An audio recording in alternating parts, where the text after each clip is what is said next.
animal husbandry, fishery, dairy, commodity trading, supply chain management. Our commitment to the success of agripreneurs knows no bounds as we continue to refine their concept and empower them to expand their ventures. So today's webinar is particularly exciting as we delve into the theme of the future agriculture, emerging agri-startups, trends and opportunities. We are honored to have two esteemed speakers with us, and our first speaker is Mr. Deepak Parikh, founder, H&YB Technology Incubations. So Deepak Parikh is a highly respected agriculture economist and technology strategist with various successful social and business enterprises to his credit. He has Future Agro Challenge, DBS Foundation, National University Singapore, Indian Council for Food and Agriculture, Grow Asia, International Telecommunication Union, and NASCOM. He has created various path-breaking organizations and pioneered various innovative initiatives to solve problems faced by the businesses and societies. He also a social techno entrepreneurs with extensive exposure to using technology for social advantages. So now I welcome Mr. Deepak Parikh. Over to you, sir. Yeah, thanks a lot, Rahalia. It's a pleasure to be on this excellent webinar on Saturday morning. So I would like to thank all those who are attending on Saturday morning. It's not easy to attend on Saturday morning, especially like, if you are having 5 days week. So Friday, everybody chill out, but getting up in the morning and being on this webinar is pretty interesting. Assuming that type of audience we are having, I would try to focus on my discussion around a very important aspect of EgTech. That is how actually the entrepreneurs are trying to solve some of the challenges which we are facing in agriculture, and what are the, I'll say that, roadblocks which I've seen. I would try to sound optimistic, but at the same time, I will be also bluntly put some of the challenges and some of the thought process behind how an entrepreneur thinks. Being someone who have been on multiple side of the table, being advised to the government, tech companies, agri businesses, as well as having a few years back myself being an entrepreneur who exited, also co-founded a venture capital firm. So I've been on a part of, I'm saying that, all side of the table, whether sitting on a board of an incubator or venture capital firm or an agri business.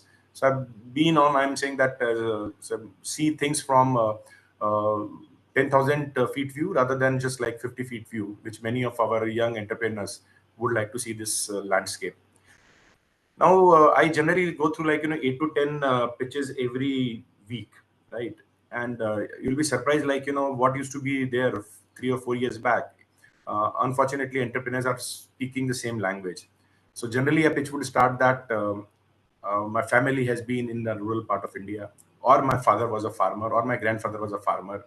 I've been doing work in cities like Bangalore, Hyderabad. I'm a technocrat. Then when I went to my hometown or my village, I saw farmer in stress, right? I see challenges around agriculture. They are not able to make money. They are having challenges of getting right advisory. They go through a lot of pain, and then Eureka happened. My heart changed, and I left my cushy job as an professional in IT industry. And then I thought, this is the solution which I'll give to the farmer, and this is how we will find that 80% of it starts. Believe me, 4 years, 5 years back, this was a good pitch to give. Now everybody understand what are the challenges, but when you go deep and you do a little bit of more investigation with these founders, you find their own understanding of agriculture is very shallow, right? So you are able to connect the dot that the problem, quote unquote, which they are thinking is a problem, actually is not a problem. So the problem statement would be I would remove the middleman from agriculture, right? I'm creating a marketplace, a platform where farmer will come directly and will remove the middleman, and they start making more money. Middlemen, they are not the problem. Inefficiency of the system is the problem. Without a middleman, the whole agriculture ecosystem will collapse, right? We might say that you try to remove a middleman, you become a middleman. So end of the day, when you're saying I'm creating a platform, you are becoming that middleman. So first of all, this whole mindset of can I remove the middleman? I believe there is you need to investigate a little bit more. If you are trying to put up a startup or a technical or innovation venture, who would try to focus on market linkages, try to understand the inefficiencies of the system, what are the inefficiencies, and try to delve on those inefficiencies and try to find a solution. Second, you'll find that the problem statement they would identify is that farmers are using too much of typically agrochemicals, whether it is fertilizers, whether it is pesticide, and I would start giving better advisory. Now, believe me, like, with all the ecosystem of government, with Atma centers, KVKs, agri-businesses who deal into agrochemicals, with having their field staff of, like, if you add all of them, would be more than 60,000 professionals who are actually working for these agrochemical companies on the ground. You are having close to 6 lakh, agri input shops across India, right?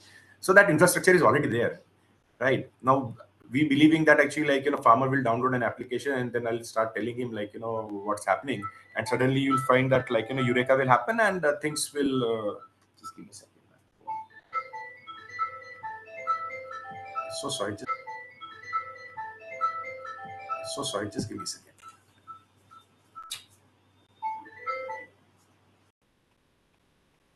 Put my phone on mute. I've done that. Yeah. So now actually again, like, thinking of this mindset of, like, I would be able to do better suddenly, right? Better than all these agri businesses, all the government infrastructure, and these 6 lakh retailers, right? By just making an application, farmer will download it, and then I'll give him some information which actually doesn't make sense to him, right? I'm giving sending, like, through my application, information about, like, what he should be doing when he is going wheat, but this gentleman is growing mustard.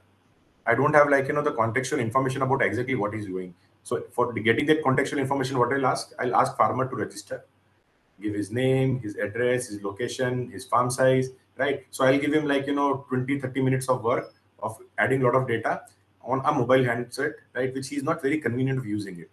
So you'll find that, like, majority of Indian farmers, like, they do have access to smartphone, but they are using that smartphone only to use it for WhatsApp, right? So for them to go to an application and try to feed data in a manner you will be able to create some value out of that, it is difficult. So again, like, I'm saying that those who are seeing that, like, agriculture extension service becomes so simple that you'll make a mobile application, it will go on Google Play Store, and suddenly, like, millions and millions of farmers will download it. And then, like, you go to the venture capital firm and we say that, hey, I'm having a million farmer onboarded. Now my valuation is $20 million. Please fund me. It doesn't happen that way. So again, like, this a very simplistic view of, like, that can I create a mobile application, start giving extension services, doesn't work that way. Similarly, on input side, a lot of startup thinks about, like, can I create a digital model of being able to deliver agriculture input at the doorstep of the farmer. Now, a lot of initiative have been also been done by the government, very positive one, for example, ONDC and all that, where, like, you are being given a platform where you can create typically e-commerce presence. But again, the $1 million question is that, like, how many farmers would trust, right, buying something online, right? And for example, like, a lot of people tell me, like, see how the e-commerce has evolved in India, right? It is growing at, like, breakneck speed of 16x for past 5 years. So the total e-commerce market has increased by 16 times in past 5 years. So that is going to happen in agriculture also. I don't deny that growth is going to happen. For sure, growth is going to happen. We are having better internet connectivity. We are having more smartphones. Farmers are becoming more conversant with technology. So definitely there has to be some shift. But now, if, for example, a mobile phone I've ordered on Amazon get delayed by, say, 48 hours, life is not going to change. But just think of a scenario that I've actually, like, ordered for a pesticide after seeing infestation on my crop, right, which was supposed to be, like, delivered next morning, right? Do I wait 48 hours? Secondly, the last mile challenge of delivering these agri input. When you are living in class A or class B cities, it is easy for Amazon and Flipkart to serve you, right? It's easy, like, either sometimes you'll be surprised that, like, you order, like, and within 2 or 3 or 4 hours, right, you will be delivered the product. But now when I talk about, like, someone has to deliver a product 60 kilometers, 70 kilometers of Patna, right? What is the cost of delivering that one bottle? Would the e-commerce company would be, like, game on doing that? So they are also trying to evolve model where they are able to serve it. But still, I'm saying that's $1 million question of the last mile delivery of agri inputs. So when we make like, in this mindset of, like, can I create a e-commerce platform of selling agriculture input? And there have been companies, I don't want to name specific companies, but there have been companies who have been trying it for more than 10 years, right? Now they have also, like, you see that they're pivoted model extensively, right? From a pure play e-commerce agri input company, they eventually become a phygital company, or they started becoming typically, like, the output plus input company. Then they become an advisory company. So, like, a lot of pivoting has happened. And so again, those youngsters, those new entrepreneurs who are looking at, like, being into agriculture input markets on either extension side or trying to deliver input, be very careful. It is not that simple. Now, coming to the third aspect, where are other, like, I'll say that ancillary services. So other opportunity exists when we talk about, like, agri financing, right? That's a very important aspect of agriculture entrepreneurship. Or whether we talk about delivering additional services, whether it is about logistics, whether it is about storage, whether it is about ensuring efficiencies by enabling availability of different aspect of agriculture or services, whether it's intelligence, whether it is weather data. So all those information again, these are some ancillary services. There is again another opportunities there. But here again, the $1 million question is that actually a lot of company I engage with, they say that I'm having beautiful what you call it, in simple terms, remote sensing solution, right? I can look at a farmer's farm and I can tell where the problem has happened, which part of his farm the problem has happened. Now, first of all, I'm here to see a good accuracy there. Second is that actually, how do you deliver it and monetize it, right? Now, farmer doesn't pay you. Everybody tells me that farmer is not ready to pay. Farmer is ready to pay any amount of money provided you give value to him. Now, the problem is that we go and tell him, I'm having artificial intelligence, machine learning based solution, which will tell you, where the pest impact has happened. And you have to pay me 1,500 rupees per month or 1,500 rupees per year or 1,500 rupees per season, whatever that number is. And he says, show me the value, right? And this is where actually the unlocking of, I'm saying, demise happens. So for giving the value, you give it free of cost to him, right? For first season, and he's not able to see value. And suddenly he said that actually, I'm not going to pay for you because actually it's not giving value to me.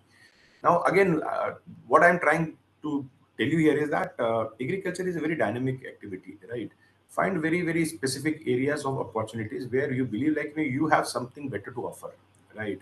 Me Too approach doesn't work. It used to approach work 3 years back when actually people used to have FOMO. Everybody wanted to invest in agriculture, so that's why you are having these inflated valuation of a company being at $300 million, $200 million, right? The numbers is you can just throw any number, right? And there would be a company which would be would be matched to that number. But is condition same today? I'll just give you one small data point, which will make you understand a little bit more. 3 years back, the agriculture investment in India happened was 1.5 billion US dollars, right? Now that's a huge number. And that was the time 2020, 2021, right? When a lot of companies came out with projection that India's edtech market would be close to $25 billion by 2025. Now today, if I sit with all the balance sheet of all the edtech and food tech company in India, add up all their revenue, I'm not even reaching at $2 billion. But the optimization say I'm saying optimism created was about $25 billion, and we are at $2 billion, right? And I think 2025 is just 1 year right away from us. I'm not going to see that $2 billion is going to become $25 billion in just 1 year. So this is where I'm saying the realization. This year, the investment has fallen to the level of less than $150 million. So we are 1/10 of what the fundraise happened just 3 years back, right? So these are the data points. So anybody who just trying to believe that EdTech is glamorous, let's just create something, a good PowerPoint presentation, go to investor, raise fund, and then no, it's not going to work that way going forward. Now, how it is going to work going forward? First of all, you have to understand the pain point you're trying to solve. The pain point which you believe is a pain point may not be the pain point. I would always request that any founder who want to be in EdTech, for 6 months, do a Shodh Yatra, right? Be on the farms, engage with the farmers, understand their problems. A lot of people tell me that actually I'm on the side of the businesses. I'm doing B2B. Why I should be knowing farmers? See, anything and everything in agriculture is connected to farmers. If whatever you are doing is eventually not helping a farmer, believe me, that model is not going to fly, right? It would be eventually a model where it will look good on the papers, but it is not going to last long. So whether you are serving an agribusiness, whether you are serving agri-commodity companies, whether you are creating a solution for a government or for an ancillary service provider, understand that whatever solution you're providing is directly or indirectly, it is helping farmer somewhere, right? And how it can help farmer. One, can it make his cost getting reduced over a period of time? So are you able to showcase to him that in first season, I would be able to reduce your cost by 10%?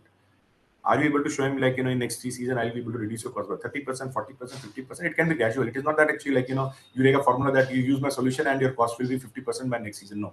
But are you able to demonstrate that? Is your solution doing that? Second, is your solution being more productive? By productive, I mean it's just not about the commercial, about can it reduce the usage of water? Can it reduce the usage of fertilizer? Can it enable reduction of pesticide? And by reducing, I'm not saying that it should be impacting yield. Reducing in a way where actually his productivity remains same or improves, but at the same time his usage of resources get reduced. And water is very important part of it. Now, coming back to water, I believe I would touch upon this also because it is very important point. A lot of startup comes and say that can we create an IoT solution which will make irrigation more efficient? In 1970s, the drip irrigation was invented and it was introduced in India, right?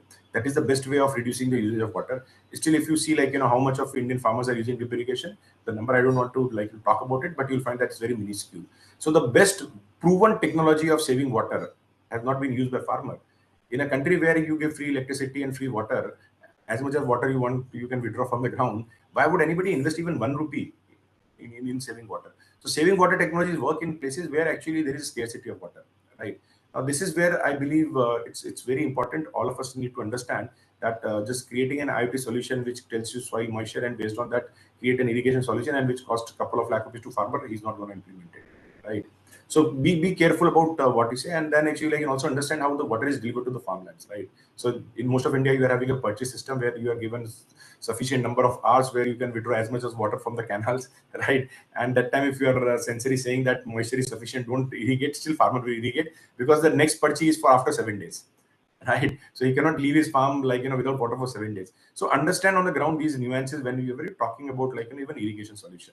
Now, second type of solution I believe which are very important for the farmer is that if you are able to ensure that he get good prices when he go and sell his produce.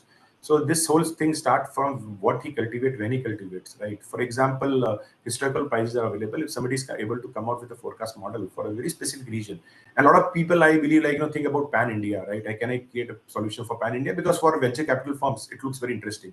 What is your scale model? Then you say that I'll cover whole of India. India itself is very demographically divided, very different agroclimatical zone. Even the price point, right? A pigeon pea produced in Karnataka would be priced at very differently than a pigeon pea produced in Gujarat, right? So are you able to understand those nuances? Try to work on a district level, try to work on a taluka level, try to work if on a state level, if you are able to provide a solution to all the farmers growing at one commodity in a state, still you would be a unicorn, right? So identify those area where you are able to identify which crop a farmer should be growing so that he'll be productive or profitable next season, right? So here there are multiple aspects. One is the pricing aspect. Then you are having the aspect of typically historical growth pattern. Is farmer okay to switch a crop? Diversification of crop has been talked by even governments, but it's not happening because of various reasons, from the policy to the ground level to the agroclimatical zone. And I'll be surprised, somebody who tried to grow palm, right, in Meghalaya. While if you just simply go to Wikipedia, it will tell you that palm is a tropical fruit and we are trying to grow it in Meghalaya, right? And then we say after 10 years that actually the productivity is very low in palm, right? We are 1/10 of Indonesia or we are 1/10 of Malaysia, right? So I'm saying that when people who don't understand deeply, right, the agriculture from multiple aspects, when they start doing things, then they end up with this problem after 5 years, 10 years. They realize that whatever they were thinking as a solution, actually problem never existed. In fact, I was in one of the committee. In fact, I was chairing one of the committee, where a lot of PhDs were presenting, and one of the aspect or topic was efficacy of using newspaper for packaging of custard apple. Now, I believe the presentation was beautiful, but the problem statement was very stupid, to say the least, right? Who would be putting so much of money just to find whether a newspaper is good for packaging or not, when we are talking about the packaging, going to the level globally where it is today. So again, the third area which I believe the possibilities are where actually agri financing, right? The credit is one of the biggest problems with the farmers, and I believe far more energy, more I'll say that activity, more innovations, more technology intervention need to be in that area. I think I have not overshot with my time. So with that, I would like to just end my submission, because I thought it's 15 minutes for me. I've already spoken for 15 minutes. Thank you. More 5 minutes you can take. Not okay, perfect. No, that's great. Now, so I'll be coming to another very important aspect and touching on that.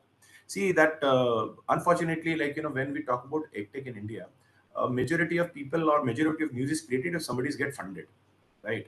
And believe me, that is more detrimental to the ecosystem than actually I'm saying that supporting the ecosystem. So yes, yesterday I was in Bangalore, in one of the investor and startup meets, right, where we have a lot of young startups, and everybody I talked to, their first was that actually, sir, I am raising 5 crore, I am raising 7 crore. Then you ask him, actually you are raising, that is fine, but what you are doing, right? And this is where you'll find that it becomes secondary. I believe what impact you are putting on the ground is more important than actually what you are raising. Raising is just to make a business run. It is not, it's never about just looking cool. But at the same time, I would also say that the culprit is also how this ecosystem has evolved. So the only newspaper reporting will be if somebody would have raised even $100,000, that becomes a news. If somebody would have impacted a million farmer, that doesn't become a news, right? Because he has not raised fund. There are so many agri businesses, there are so many agri entrepreneurs who are doing terrific work by actually they are already profitable in their first year, second year, third year of their business. But unfortunately, when we talk about this whole mindset of agri-tech where we are so much focused on raising funds, then the problem happens, because then we are chasing a wrong matrices. Because investment is about scalability. Investment is about where a venture capital fund or an investor is able to get 2x, 3x, 4x, 5x for the risk or capital which he's putting, right? Eventually in next 5 years, 7 years, or 10 years. And agriculture is a long game. So 5 years, I believe it's very difficult for anybody to get an exit. So this is where what happens is that the wrong metrics are choosing, how many farmers registered. You don't even think about once the farmer is registered, is he using a service or not? What is the usage? Then we talk about unit economics. Again, the problem is that when we talk about unit economics, is unit economics dovetail to what is the farmer economics, right? So as a company, you might show that actually I'm having 30% of gross margins, but is farmer getting something value out of it? If not, then actually the scalability is going to be a problem. So I understand agriculture is not that simple aspect or topic where entrepreneur would be having things very, very easily laid down. This 3-6-9 mindset of 3 months for a product to come, 6 months of testing or trial, 9 months to scale up or close down doesn't work in agriculture, right? A farmer himself is actually a startup entrepreneur, right? Once, twice, or three, depending on which area of India he is. Actually, every crop for him is a startup, right? He put his risk capital buying seeds. He put that. Then he's dependent on the weather. He's dependent on the government policies. He's dependent on so many factors and interest of the pest in his crop, right? So end of the season, after 6 months, either his startup is successful, so he becomes profitable, makes money, or his startup fails, right? Where actually he is having great productivity, but onion price crashes, right? So he has to dump those onions at very low prices. So again, I'm saying try to get inspiration from the farmer.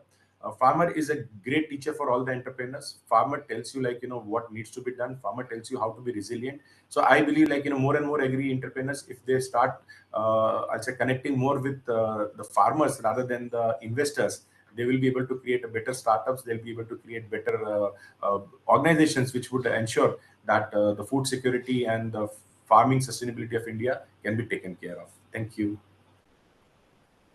Yeah, thank you so much, Deepak sir. I think in a very short time, you're trying to give a very big message to each and every agripreneur and agri startups that you try to, which in a wherever which segment you want to start your business, try to go and interact with the each and every stakeholders related to your business. Try to understand the problem statement and then try to jump and try to develop your business. That's what a very great message you're trying to deliver. And I think just last two webinars also, we were also discussing on the same part, that identify the right problem statement, design thinking, the one kind of way where you can find out your product market fit.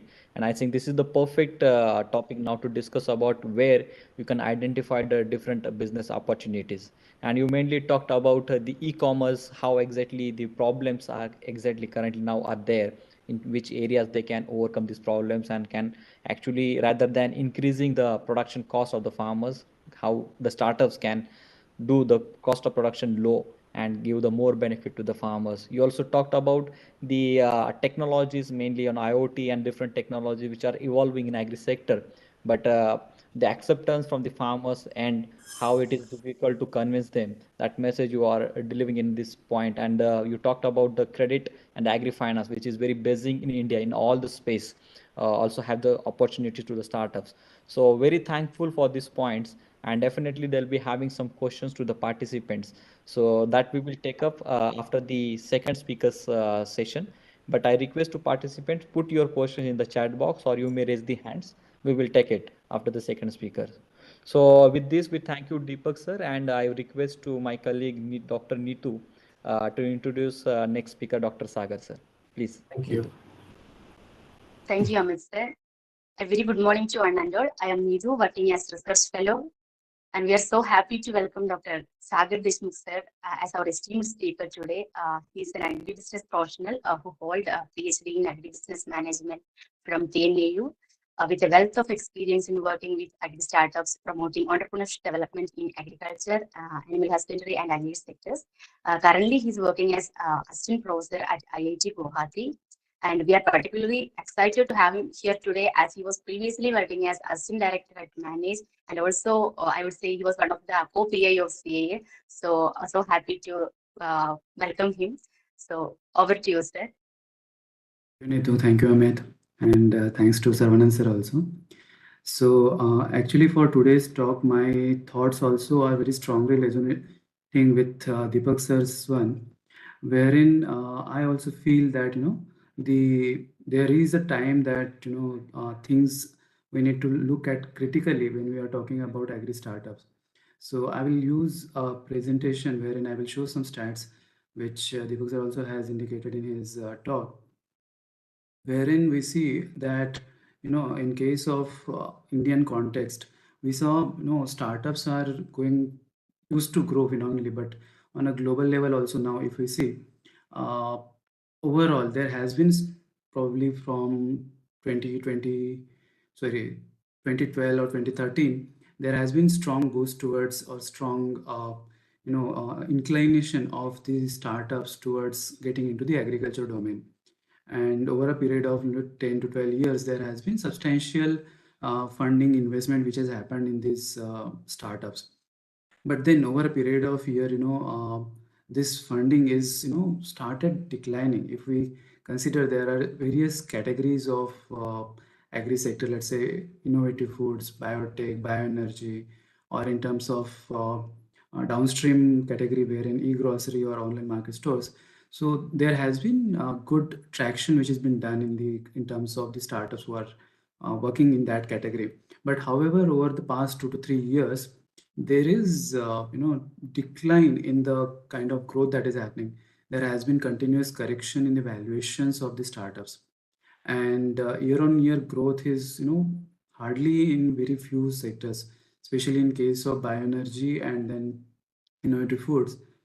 These are like substantially changes we have seen. In case of bioenergy, there has been positive growth.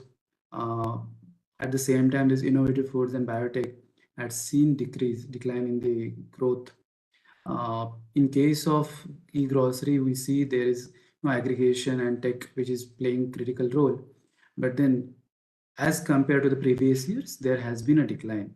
And the innovative foods which were talk of the town, wherein the lab-based meat and then a couple of disruptive products had come into the market.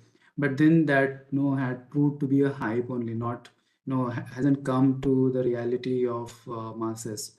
So there has been decline, and we see though there is continuous growth happening, but comparatively, we see probably 2021 was the year wherein we had seen good growth in terms of the performance of the startups. But then when we talk about the performance generally goes by the hype of raising the funds, but reaching to the farmer, reaching to the consumers, and then giving them better services is something we are yet to see happening.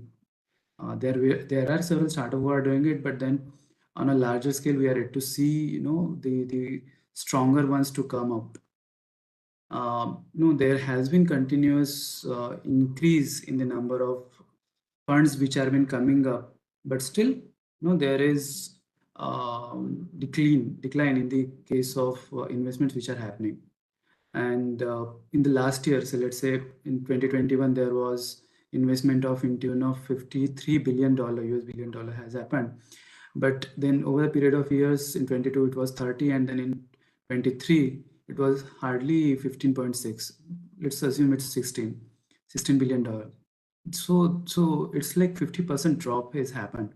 And then so that is proving that the startups or the startup founders are more looking towards raising the funds rather than actually looking forward for execution of the innovations they are pitching in. So probably connecting with farmers, looking forward for reorientation of the business model that they are involved into to reach to the either consumer or to the customers or the farmers. That is something which they have to relook. And in terms of the trends of the newer disciplines which are coming up, we see probably the animal husbandry dairy is something which will be taking up better shape in the days coming. However, at the same time, the food wherein the protein rich food and the feed for the animal is something which will be looked after, and then we will also be looking for, many people are coming up with newer technologies, newer products. At the same time, sericulture is also something which is, besides dairy, livestock, and their healthcare, that is also coming up in a big way. Biotech is seeing a little bit of a decline, but at the same time, the bioenergy sector is something which we can see as coming up in a big way. Another thing that probably we are looking at is farm automation, farm robotics is something that is another new area or new domain which can see something good happening in the year coming 2024-25. We are expecting that this may show some better returns and better impact on the society. I have few points which startups should relook at. One is majorly the focus of the startups is showcasing the disruptive innovation that they are talking about. But then the time has come then wherein we need to look at not only at the disruptive but something which is sustainable one, something which has better impact on the lives of farmers. So reorienting ourselves on the farmers' welfare is something which startups should definitely look at, because when farmer is at the center, you will definitely look at recorrecting your business model wherein their intricacies, whether they need input or they need some support services or they need better market connect, are taken as the central point, and then reorientation of the model should happen in that line. Also, when the technologies are coming up, technologies also need to take into account the smallholder farmers. So basically the larger progressive farmers, the bigger farms, it is easier to tap, but then the major chunk of the farmers in India is smallholder farmers. So strategizing to make them part of mainstream of the startup will be the better approach, and then technology is something which we can expect to do so. So maybe working and taking little more stronger efforts in terms of reconnecting with them will be a better agenda to look forward.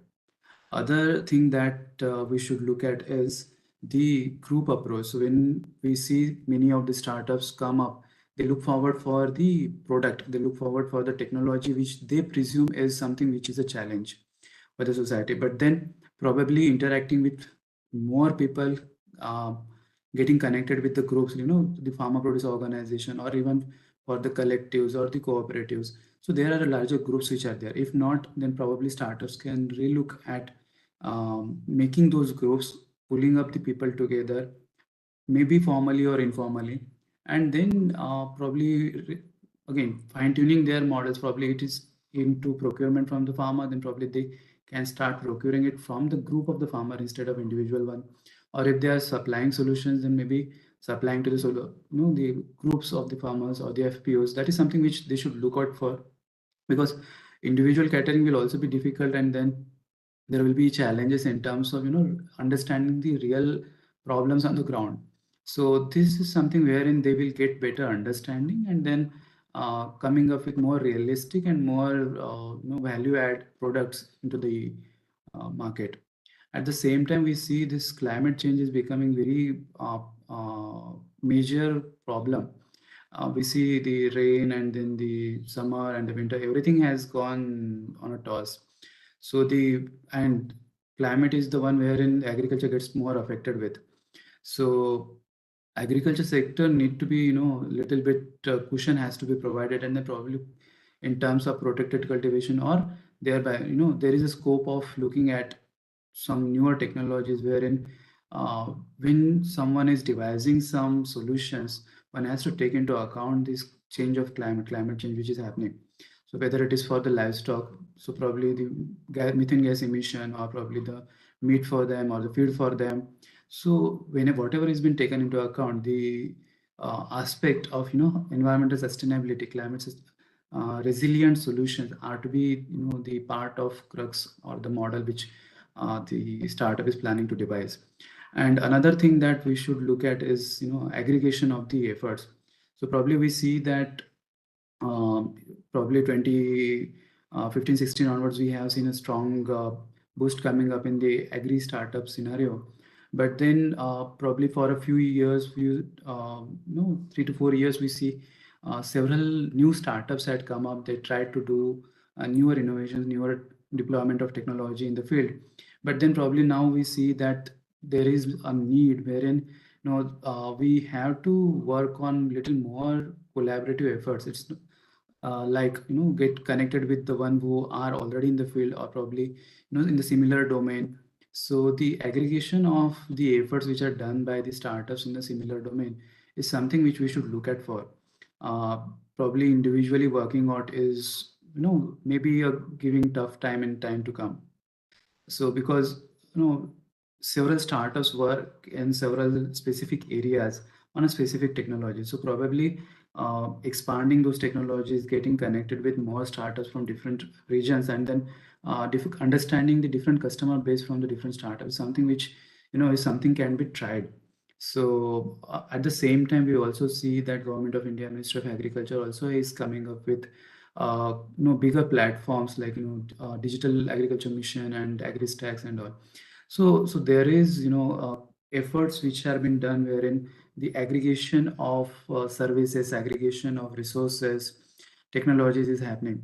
So probably startups also can look forward for pulling up the resources, pulling up the efforts, and then trying to make little more homogeneous solutions, because catering the larger and wider needs probably something one has to take into account. This part has to be taken into account. Also, we see in case of startups, probably one trend which is commonly been seen, that startup founders generally look forward to raise multiple rounds of investments rather than actually deploying the solutions and generating the revenue.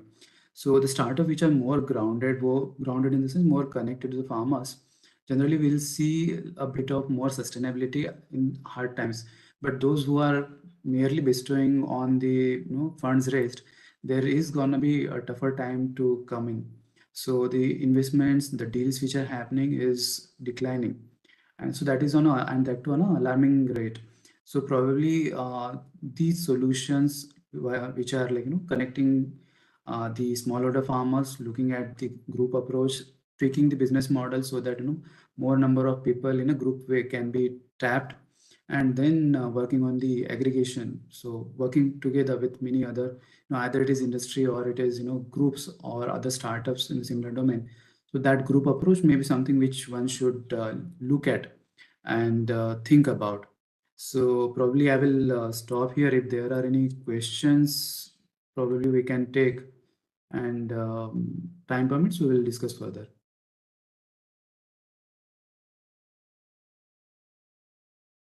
Yeah. Yes, definitely there will be some questions there from the participants, they are putting in the chat box. So still, if you have any queries, you can ask, or you may raise the hands questions to the speakers. But before that, I would like to say thank you, Sagar sir. Although you mentioned a few pointers, what are the challenges are there in the agriculture sector? And actually the challenges are come up with the opportunities for the agri startups. That's a very great message from your point. I would like to highlight the very right point you mentioned about the climate change. Yeah, like currently we are having very different situations are observing not in India but to globally too. And just recent the incidents happens in the Dubai as well, we have gone through, although there are different causes are coming, but the we cannot predict these things, what is going to be happen and what, and that too in agriculture sector, it's going to be very critical to do your businesses. And you rightly mentioned that only the few things that we can do is the protective cultivations, that too with the crops or with the livestock. There are many startups are coming. The another point that you mentioned, that how the investors interests are declining from over the period from the agricultural foods towards the biomass. Yeah, significantly opportunities are coming up there and the interests of these startups are shifting from one place to other. So although in each areas you can find out different futuristic opportunities are there, but you have to be there at the right time and at the right place. So with this, we'd like to say thank you to Sagar sir, and the forum is now open for the questions and answer. So we'll take a few questions. I can see a few questions also I have noted down. So the very first question is there coming from the Mr. Shiva Kumar is there, that to Deepak sir. Sir, he's an agribusiness entrepreneur, and he would like to enter into the digital agriculture platform through application based. And his question is that what are the limitations he can face in his business for connecting the farmers producers companies through app, and will what is your experience, as you already mentioned, can farmers will adopt this advisory support, and what are the challenges are there, and in what way, what will be your suggestions to him to overcome these challenges? Yeah, Deepak sir, can you hear me?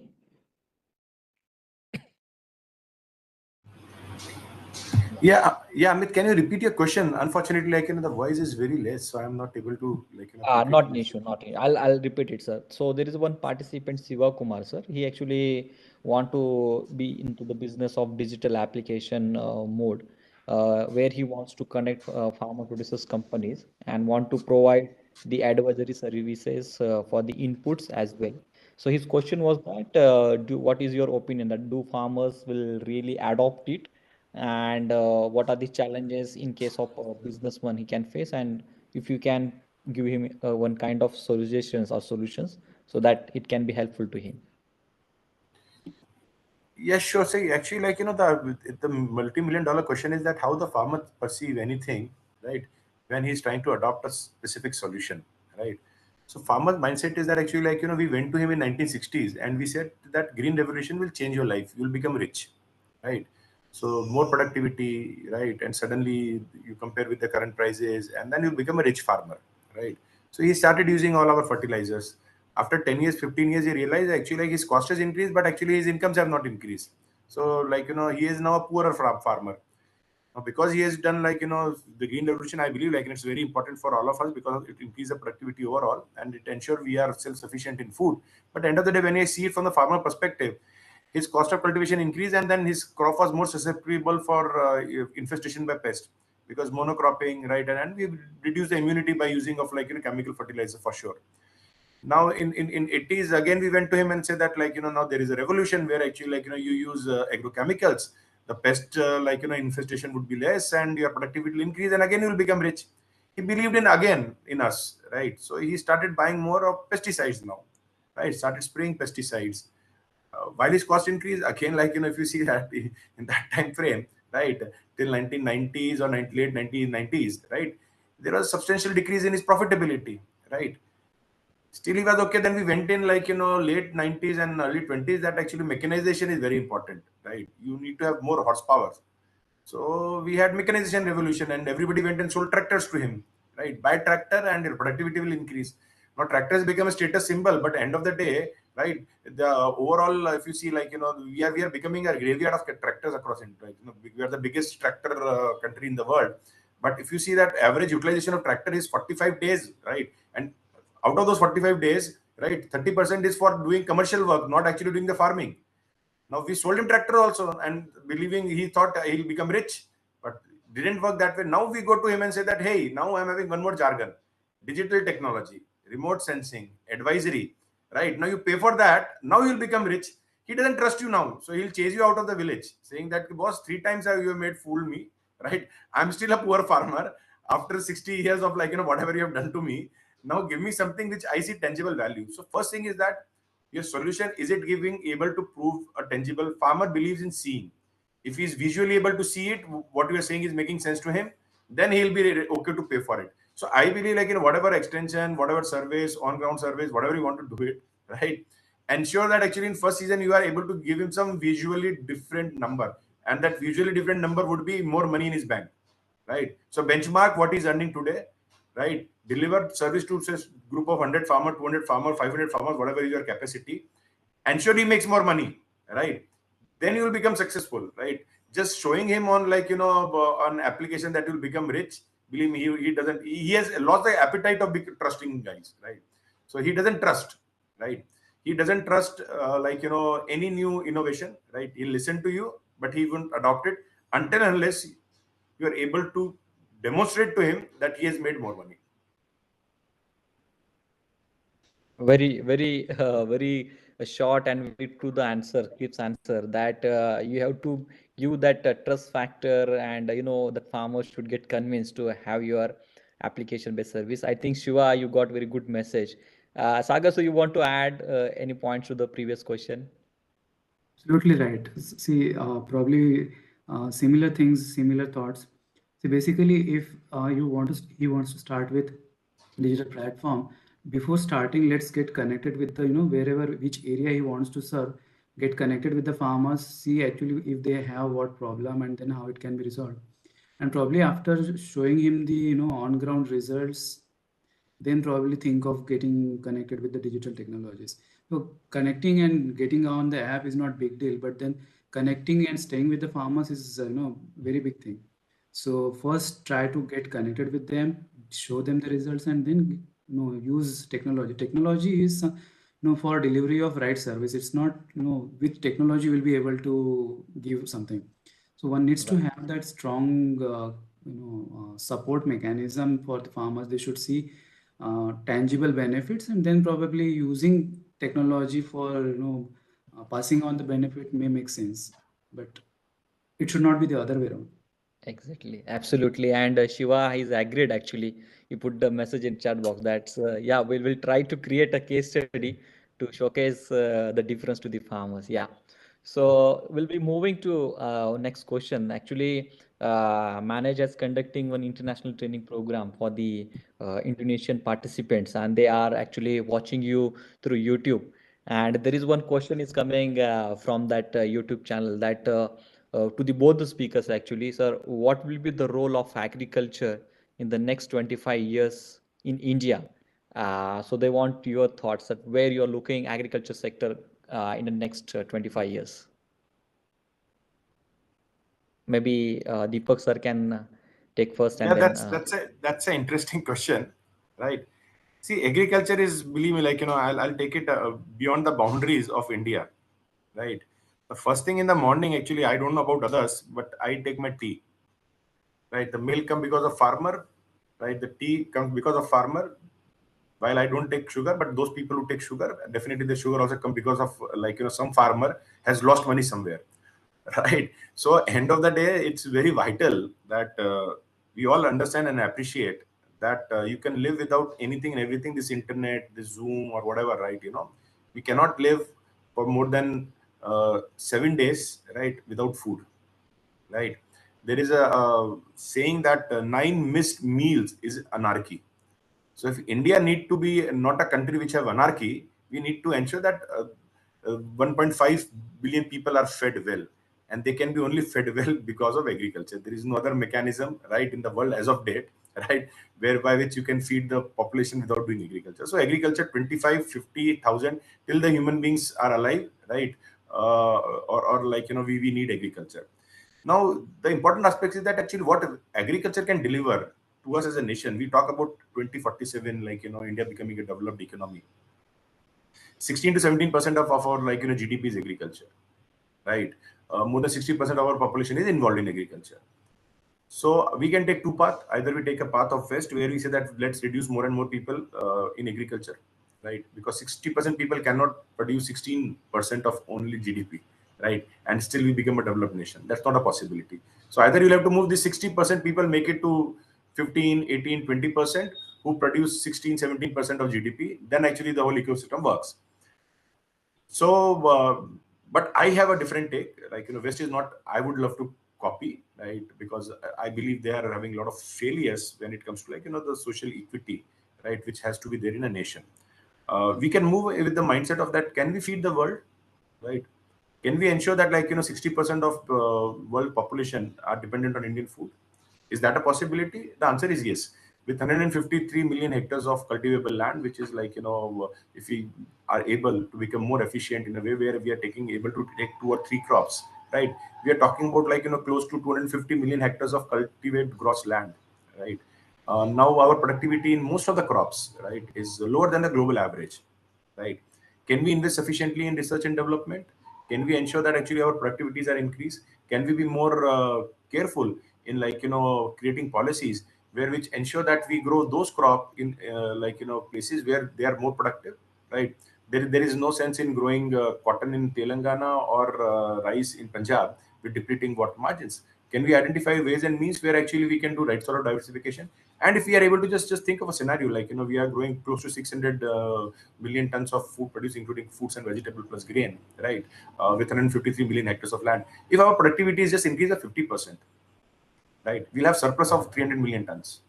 If we increase our net cultivated land by 50 to 60%, as I said, 250 million hectares, right, we would be having surplus of close to 800 million metric tons, which is going to be able to feed humongous amount of world's population, right? Now, this is where I see India after 25 years, right? I would be pretty old man if I am still alive, right? And I would love to see that actually, more than 50 to 60% of world population is dependent on food. And this is going to unlock humongous potential of earning huge amount of GDPs, because the future of the world is about right food, right? We are already seeing 800 million people not having 2 square meals in the world, right? So there is a demand. We have capability to produce, right? But we have to be holistic in our approach, right? Policies, right investments, right funding, right innovations. And believe me, I don't like when we copy waste and say that this is innovation, right?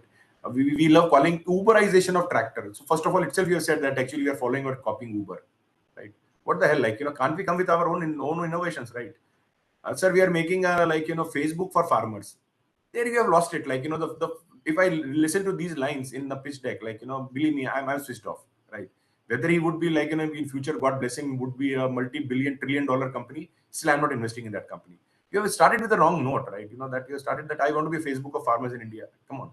That doesn't go that way. So what I believe is that actually we have humongous possibility in next 25 years to become the football of the world, right? We are a great nation. Our farmers are among the youngest in the world. They are most innovative.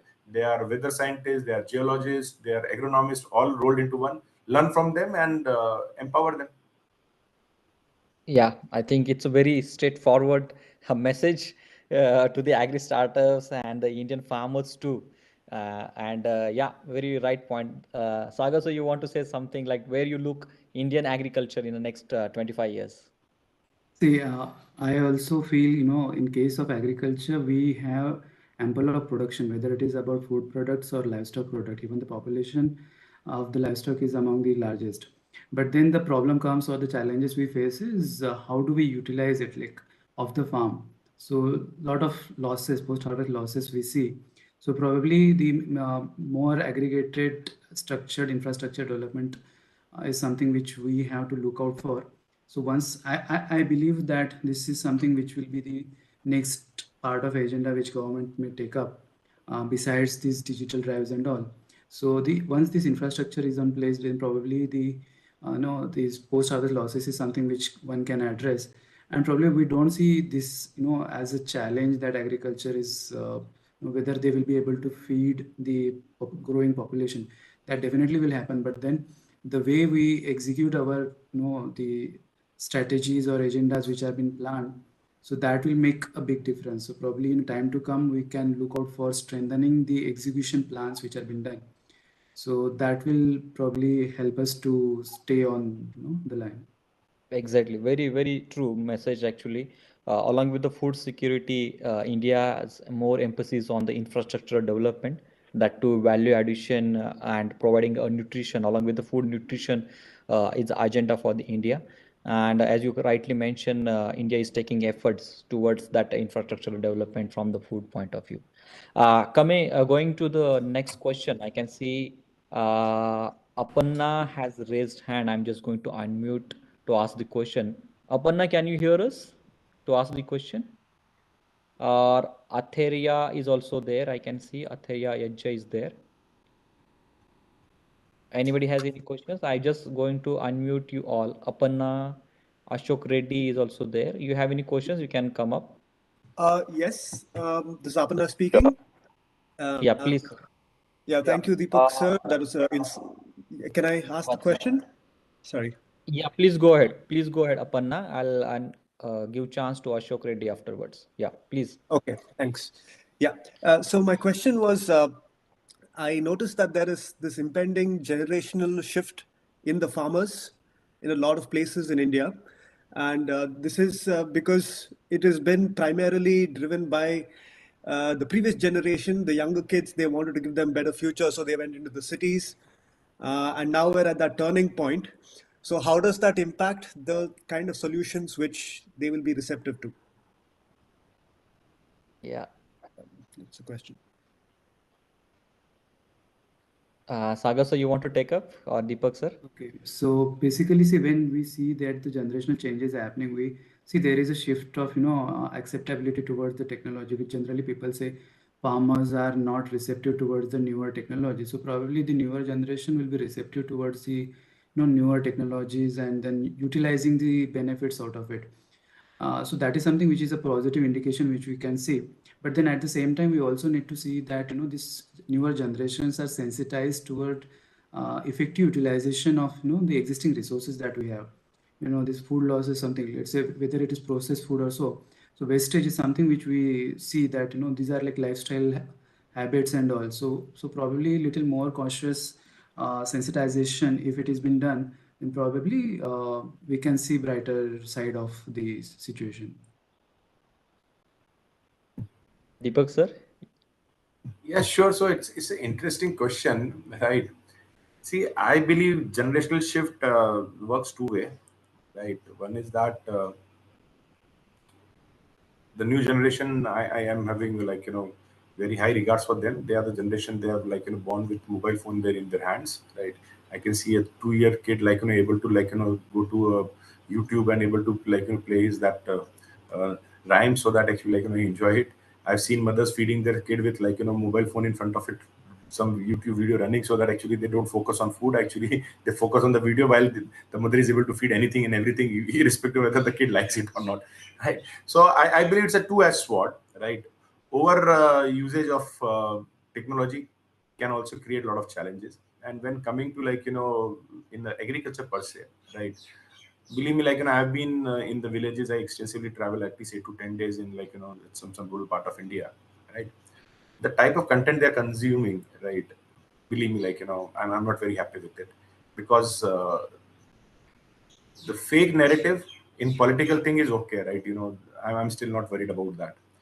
But then actually, there's overnight influencers in agriculture, right? Who might not be, if you sit face to face them, they would be able to mention 5 varieties of paddy, right? But they start giving gyan on the YouTube and they have 1.5, 1.6 million followers, right? And if their content is validated, right, you'll find that it goes nowhere, right? I've seen some videos, people trying to grow avocado by using YouTube, right? And didn't happen, right? Logically, it shouldn't have happened. If they would have gone to their old man who was been doing farming for past 40, 50 years, you would have told that this is not gonna work. But then they actually see a YouTube video that you can stick in toothpicks, put it in a plastic glass with 3 holes, this much of water, avocado grows, right? So I believe this modern generation has to also apply their mind that actually what they are looking at, what they are seeing. Technology is a mean to achieve something, but it's not always right. So I'm having my mixed reaction. Yes, power of smartphone is humongous today, right? With new generation capable of using it or misusing it, right? They can do a lot of things, but how many of them they do really serious research of going to ICR site to understand something, or going to ERI site or CGR site to look at some paper. Nobody want to read. Everybody want instant gratification. I share a video of 3 minutes on WhatsApp and people believe that to be gospel truth, right? And nobody would go to validate what I'm saying, that actually is making sense or not. So for example, I've thrown some numbers here: $1.5 billion investment in 2020 2021, right? How many will go and validate what I've said? Deepak ne bola tha theek hi hoga, right? He has been invited and he's speaking in this forum. He would be smart person to do that. So what I'm saying that the patience is less, putting effort is less. Instant gratification is a challenge, but at the same time, we are having very powerful tool, right? Youth which is enabled or empowered with technology can do a lot of wonders. But I would say that I'm still believe that jury is out on that. I still don't believe that the generational shift is going to get something good for agriculture. It can get a lot of positives for the agriculture, but will it happen that way? I still have my own doubts. Sir, time is already over there, but still one request is coming and he has raised the hands also. So I'll just allow the last question. Dr. GK Banmia, sir, please ask your question quickly, sir. You can hear us. Dr. GK Bamnia, can you hear us? He actually raised the hands and put the request also in the chat box. Sir, can you hear me? Yes, sir. Yeah. Good afternoon. Am I audible to you? Yes, sir. Please quickly go with Yes, your sir. question. Okay. Sir, I have a question to both Mr. Deepak Parekh ji and even Dr. Deshmukh ji. Sir, I will ask first question to Mr. Deepak Parekh ji. Sir, Deepak ji, sir, I am already connecting with one Kenya-based AgroShift company, and they are interested to take a services of our firm. We are basically Excel Breeding and Livestock Service Private Limited. We are providing artificial insemination and the breeding services. So can you help us to connect that company and other facilities? So which type of support you are providing? Okay. So I think this is a more of a commercial question. Please drop me an email and we can take it offline. Okay. Sure, Exactly. I will do that. And secondly, sir, I would like to ask a question to Dr. Deshmukh, sir. Sir, your presentation was perfect. Sir, actually, I want to ask what are the opportunity in animal husbandry, particularly in the terms of transforming livestock management through the digital innovation? Because we have already one patented technology. We got your question, sir. Due to time, we have to get directly to the question answer. Sagar, sir, please. Sorry, I couldn't get the question. He want to explore that he is into the AI insemination and what are the opportunities think in the livestock domain. And he requested to Deepak ji also to connect. So the speaker details already are there in the chat box. Probably if we see in case of animal husbandry, many activities are there wherein you will see ample of opportunities to make big, but then the execution plan something which is we need to look at. So probably if it is your individual question pertaining to a company, then we can take it on a of this session, and probably if there is something which you are looking forward for the opportunity in the livestock sector as such, then probably the animal feed is something which you should look at for. And at the same time, the dairy sector, wherein newer products which are coming up, sir, and then even the unadulterated, the right quality milk supply, it still has become a big challenge. So starting with many of the things, that is something which one has to take into account. So probably we can have a discussion of the session. We can talk in detail. Yeah, so the details of both the speakers we already put in the chat box, and also we are going to email these details to all the registered participants so that you may get connected. Still few hands are raised and questions are unanswered. So due to the time constraints, we'll not able to take up questions. But yeah, definitely you can reach to the speakers. They will try to get back to you with your queries and the questions.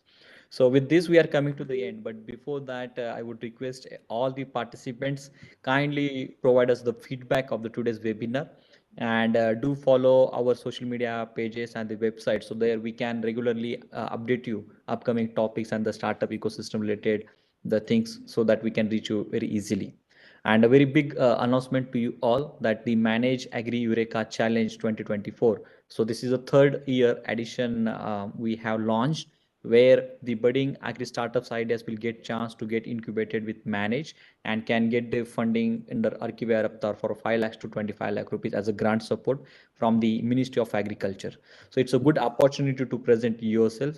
So with these announcements, I would like to say deeply thanks to the Deepak ji and Dr. Sagar sir for the wonderful session on the futures of the agriculture technologies. I would like to say thanks to all the participants for listening them and actively asking the questions, and my entire team for organizing this webinar. Thanks once again all. Thank you, sir.